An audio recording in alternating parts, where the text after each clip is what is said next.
Hello and welcome. I would like to introduce Sarah, and if you'd just like to give me a quick introduction yourself of who you are and what you're doing. Sure. My name is Sarah Lind. I'm an actress. I'm currently in A Wounded Fawn, which just came out on Shudder on December 1st. Terrific. And I think you're being very humble here. You did a great job. You're the lead actress in A Wounded Fawn, which is a terrific film. And that's what I mean, you know the story. I flew to New York just to see the film because I was that excited. And it totally exceeded my expectations. So I would just, really like to pick your brain about, obviously how you got into the role as an actor, what it was like doing this role in filming, basically anything you would like to talk about. Cool. Okay. Well, Travis brought me the script when after he'd done his rewrite on it after Nathan, and I read it and just like really felt that I understood Meredith and had a lot that I wanted to give her, if that makes sense. The visuals and the sort of like general madness of the movie was really, really clear in the script too. Awesome. What you see on the screen was in the script. So that was very exciting. And I guess like among the many things that really excited me about it was Meredith isn't a naive, like she's been through her trials. This is sort of like she's learned this great lesson and is now kind of putting it to use or putting it to the test. Not of course, but that's what ends up happening. And I found that really interesting, and it's unusual because it's not exactly the most like dramatic. Usually someone learns something for the first time in a character, right? And so this arc was unusual, and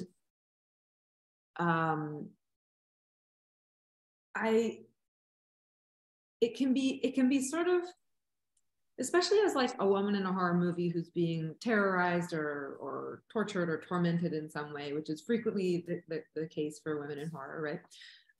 Exactly. It can be like I'm not trying to like confess anything, or I'm certainly not trying to throw anyone under the bus, but like it can be very easy to just run and scream. Yes, like that's sort of all that's required, and or that's like the bar you have to clear, which is quite low. And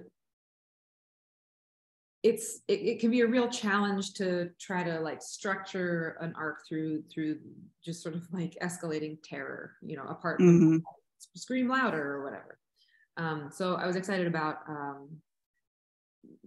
charting about building her sense of impending danger, but not her not like missing the cues along the way, but noticing them, taking stock, evaluating them, and deciding for I think good reasons, for plausible reasons, to continue on, for her to decide, yes, I'm going to go on. And then eventually she's like, I'm like out to sea here and this is no good. Yeah, I really found that very unusual, really, for a character, especially in a horror movie. So. Yeah, in serial killer films, I mean, generally there seems to be like two types, well, maybe three types of women. They're like the witnesses, like the family members who they go and they talk to and then they cry, and then like the police procedural type of serial killer movies. And then there are the victims who do that. They run, they scream, they die. Yeah. Sometimes they get tortured. Yeah.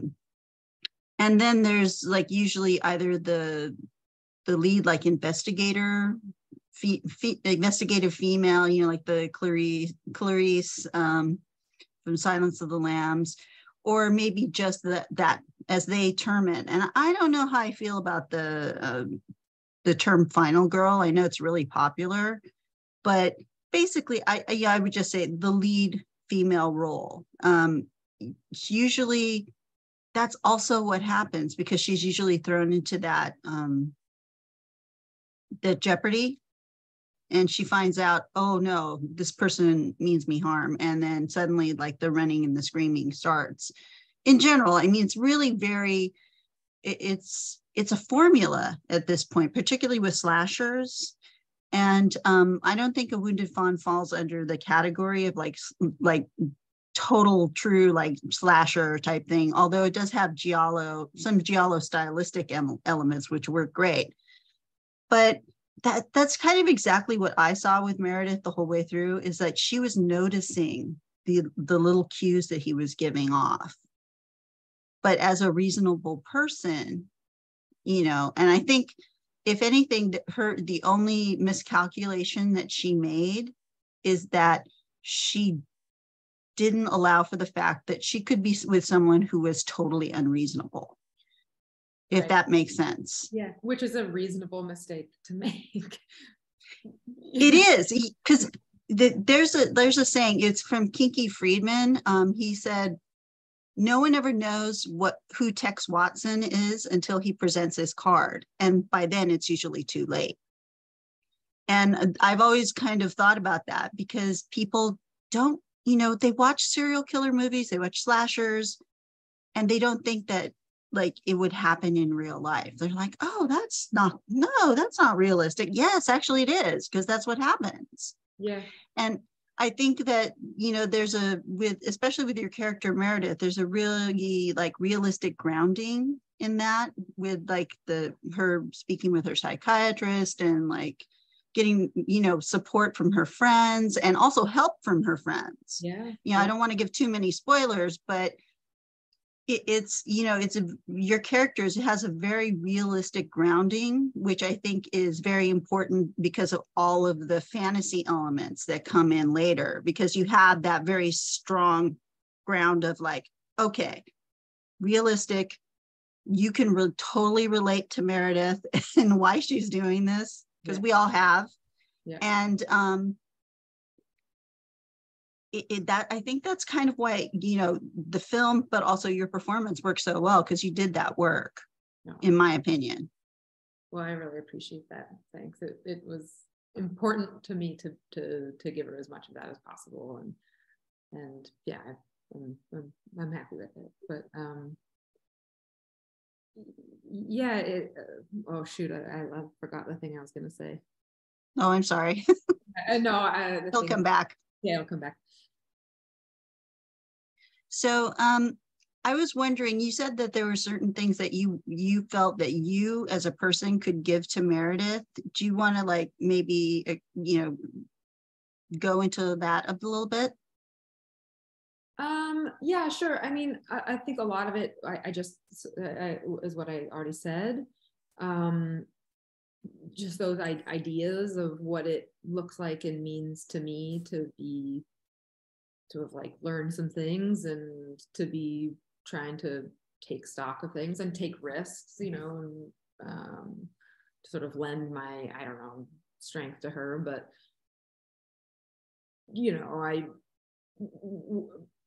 through the years of my own therapy, it was like, oh, cool, this is what I'd like for her to do. This is what would help her succeed through this. And I think part of it is that, like, I think she's a great hero. Like, in she doesn't compromise herself. Not that necessarily if she had killed Bruce that would have been by any means wrong. Like, not really. But she didn't do that, and she didn't feel that she had to do that. And of course, like, there's no black or white with, like, or at least narratively, like, is revenge a good thing or a bad thing or whatever. It's like it's complicated. But something that strikes me sometimes is like, and maybe because I'm usually like, what would I do in that situation or as that person? And I would hope that I would not sort of become the monster to defeat the monster, to put it in sort of one simple way. But Meredith doesn't do that, and that's in the script. And I just was like, that's really exciting, that she's just like, no, like I'm good here. I know that like I'm cut and I'm all messed up, but like I'm not wrong here, you're wrong. And I think it's really, with someone manipulative like that, it can be really, really hard to remember that like this isn't me, like not to sort of take on the crazy making that they throw at you. And I guess that's like, yeah, those are some of the things I wanted to give her. That was probably kind of rambly, but yeah. No, I mean, I think you're making the point that when someone who is that manipulative, or who may literally have some type of mental issue that's causing, them to do that to you, you as a good person, you want to try and like work with them. And it's very easy for those type of things to gaslight you, because you're emotionally involved usually. Yeah. And it's very scary, because you end up questioning yourself rather than questioning them, because you are a good person and you're not manipulative. Yeah, that's the lever they have against you. Like it's really like, oh man, you're taking like this really good part of people and you're going to use it against them. Like, man, what a trip, Yeah, it's really kind of diabolical. It truly is. It truly is. Like, I think that at the same time, while she's not just like reacting blindly, she's also like no mercy, in the sense that like, I'm not gonna let you off the hook, no matter how much you scream or kick or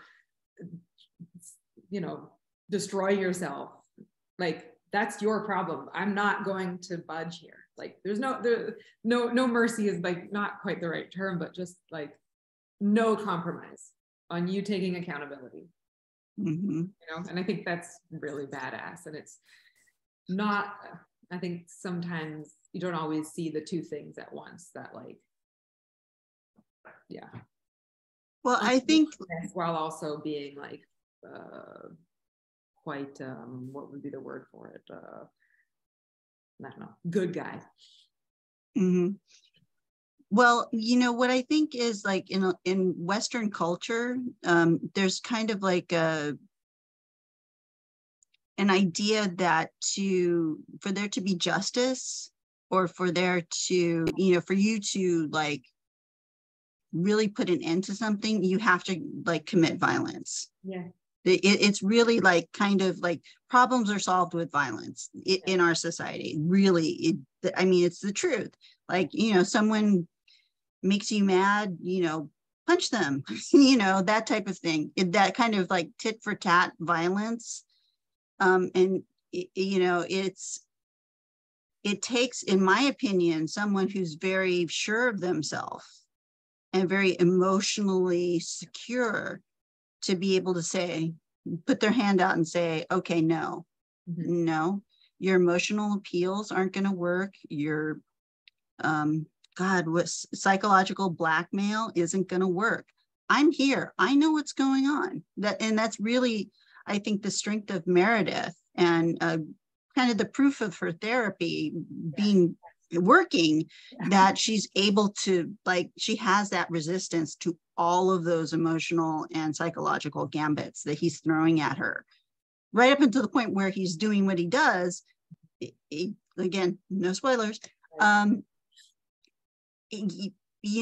That's kind of the ultimate, that type of like hurting yourself. That's kind of the ultimate emotional, psychological blackmail that some people like him will try to use. And it's really hard to resist. Of course it is. Like, yeah. And who who plays that card wouldn't understand that. Like it's hard enough. I've been doing some babysitting recently. The friends have started having kids now, and when when like a little kid starts having it's really hard when someone starts like really pulling out all the stops. And I'm talking about a kid, not a manipulator, of course, but like it's really hard not to just be like, whoa man, I'm sorry, like let me just give you the thing or whatever, and let me make it better. Yeah. Make it easier on both of us. Like, look at how you're suffering because you're not getting this ice cream or whatever. Right? Yeah. And I'm like, look, as an adult, like I understand what it's like to not get what you want, but also like that's just how it is. Yeah. So what was it like with filming? I mean, you guys, like, I assume you did like a lot of night shoots, and there's a lot of costumes and like some masking. If you'd like to talk a little bit about that. I think we ended up, it was supposed to be 30 days and we ended up doing 28 days. Mm-hmm. And I think about 25 of those days were consecutive night shoots, like sundown to sunup, which in a way, not in a way, in a lot of ways, it's much easier than when you flip flop back and forth, which is typically how it's been done in my experience. On Thursday, middle of the week, you start transitioning to nights, and then your weekend is completely shot. Yeah. At 4 a.m. on Monday or whatever. But yeah, it was nice to have that consistency, and then we all started to just sort of like get used to it. Mm-hmm. We were shooting in Princeton, New Jersey for the most part, which was funny because most things were sort of closed. 9 o'clock.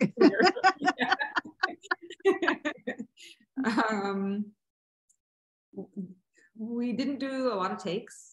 We didn't do much like on-set rehearsing. It was pretty, I think we were going into it, at least as cast with Travis, pretty clear what we were doing and like what, all on the same page. And then we kind of do, the usual like 2 or 3 takes at most, Wow. The costumes were and always are fun, although I don't love being in blood typically. It's so sticky and like cold. Like it's so uncomfortable. But I wasn't in blood for that much blood for that long. Josh was in more of it than I was, but the Ashley, who made the blood, because Travis wanted that giallo feel, especially with the blood, that like red tempera paint blood. It was largely tempera paint. Like it smelled like it had a real like preschool smell. This sort of weird. Yeah. So it didn't have that like Caro syrup, mega glycerin feel to it. Yeah, fun. It would just sort of dry and stain you instead of like trying to pick like the hairs, the errant hairs off your face. Off your face. Yeah. You just can't find. So sticky. Yeah. And then Eric's costumes, he is such a talent.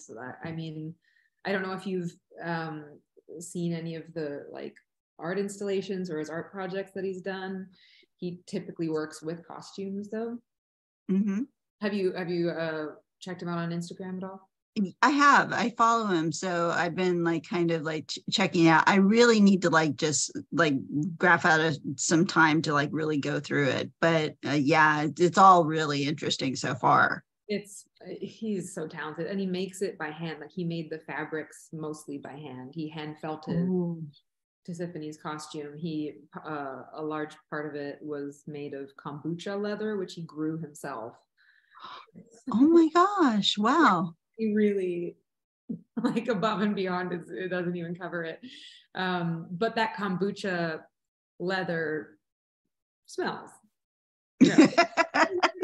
Smell. So like it isn't necessarily a bad smell, but it's like a vinegary kombucha-y kind of smell. And so it's kind of constant. and it sort of becomes a nice like I don't know, touch point. Like here we are.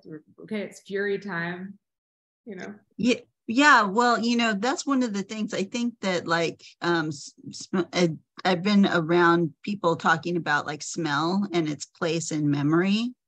And I think that like, part of like with acting is, like people like, why do actors rehearse, or why do they, take classes and train and do all this stuff? It's kind of like you're building up like the psychological and emotional muscle tone while you're doing that, so that when it's time, boom, you're on stage or you're in front of a camera, you can just turn it on, because it's like muscle memory, I think. Yeah. So do you think that maybe it like the smell of the kombucha leather kind of puts you in that space after a while? I think so. I mean, I'd love to smell it again a few years down the road and just be transported back to that like basement of that house in Princeton. That would be fun. Yeah. Oh my God. So no, to see where you are like in a few years and then have you go back to that. Yeah. There are actually some perfumes that I've bought just so that I can remember the time when I used to wear them. Oh, wow. So. Yeah, that's awesome. Well, I mean, and like, I think like a lot in general, people don't understand like what the craft of acting like is, and like all the things that it like entails, because I think most of the time people think of it as it's looking hot and and like I don't know, being like a model, but which is part of it. It really is. But the actual craft has to do with memory and emotional availability and physicality as well. Yeah. So I think it's very interesting that you have perfumes, scents as a reminder of like certain points in your life. I think that's something that like you have kind of like an emotional memory going on there. That I don't know if it came out of your craft or if it's just something that you do personally. It's more something I do personally. I was studying perfume for a while, the hobby version of that. But I was really into the fragrance. Yeah. So, but yeah, people don't really understand acting and like how could they? It's so hard to like explain how it happens and how an actor does what they do. I don't know how to articulate how exactly I do what I do or get to where I get to. It's different all the time, it seems, and it's not necessarily anything like how another actor works. And so and talking about it is weird. It's weird. Similar to the world of fragrance, we don't even have a language for that, really. Like, so trying to get someone to talk about like what does grass smell like, you have to resort to using other things, shapes or colors or metaphors, but we can't just be like, well, it smells like and acting is just very hard to talk about too, and it sounds kind of cringy a lot of the time, like when you start talking about like, I don't know, parts of it, it can be embarrassing. But then there's also like such a like myth around it of did you really cut your hand? And it's like, that's not that, like, did you losing all the weight or putting on the weight or these physical transformations, or the like what I think is the understanding of like method acting, which is like not what it is really, and it's this like enduring myth. And I don't know, I mean, how could anyone understand what actors do when we're so weird when we talk about it?